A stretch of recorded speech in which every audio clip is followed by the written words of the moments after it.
중년분들의 눈꺼풀 처짐을 해결하는 세 가지 수술, 바로 상안검 성형술과 눈썹 아래 거상술, 이마 거상술 각각에 대해서 간략하게 살펴보고 어떤 수술이 나한테 맞는 수술인지 살펴보는 시간을 갖겠습니다.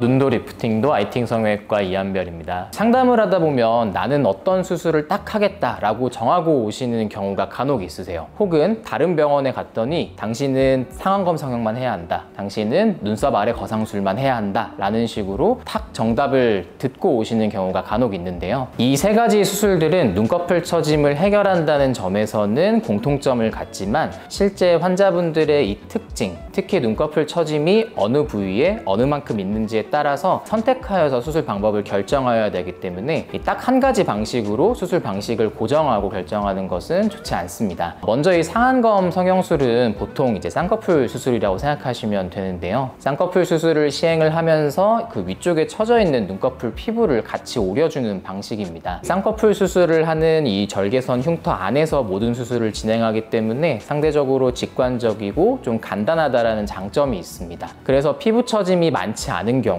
저 같은 경우에는 보통 피부 처짐이 2mm 이내인 경우에만 이런 상안검 수술을 권해드리는데요. 왜냐하면 피부 처짐이 많은 것을 이 눈꺼풀 내에서만 절제를 하려다 보면 이 얇은 눈꺼풀 피부가 절제되면서 두꺼운 피부만 남게 됩니다. 그러면 결과적으로 쌍꺼풀이 굉장히 진하고 부자연스럽고 인상이 세질 수 있기 때문에 2mm 이내의 피부 처짐이 있는 경우에만 상안검 수술을 권해드립니다. 반면에 눈꺼풀 피부 처짐이 조금 많으신 경우가 있습니다. 특히나 이 눈꺼풀 바깥쪽, 눈꼬리라고 하죠. 이 눈꼬리 쪽이 많이 처져서 눈이 좀 짓무르거나 눈물이 고이는 증상을 호소하시는 경우가 있습니다. 이런 경우에는 이 눈꺼풀 바깥쪽까지 피부 처짐을 해결을 해야 되기 때문에 눈썹 아래 거상술이 가장 적합합니다. 눈썹 아래 거상술은 눈썹 밑을 직접 절개해서 이 처져 있는 두꺼운 눈꺼풀 피부를 관자놀이 쪽까지 절제할 수 있는 방식의 수술입니다. 따라서 눈꼬리 끝쪽에 처짐이 있는 경우에는 아주 좋은 수술이라고 할 수 있겠습니다. 하지만 이렇게 좋은 수술도 단점을 가지고 있는데요. 바로 눈과 눈썹 사이가 수술 전과 비교해서 가까워진다는 겁니다. 따라서 수술 전에도 눈이랑 눈썹 사이가 좀 가까워서 인상이 좀 답답한 느낌이 있으신 분이라면 눈썹 아래 거상술은 반드시 피해야 합니다. 그래서 이렇게 눈과 눈썹 사이가 좁으신 분들에게서 선택할 수 있는 수술 방법이 이마 거상입니다. 이마 거상은 이 머리카락 안쪽에 칼집을 내서 내시경을 이용을 해서 눈썹과 바깥쪽에 있는 관자놀이에 처진 피부들을 통째로 올려주는 방식의 수술입니다. 따라서 수술을 하고 나면 수술 전보다 눈과 눈썹 사이가 멀어지는 효과가 나겠죠.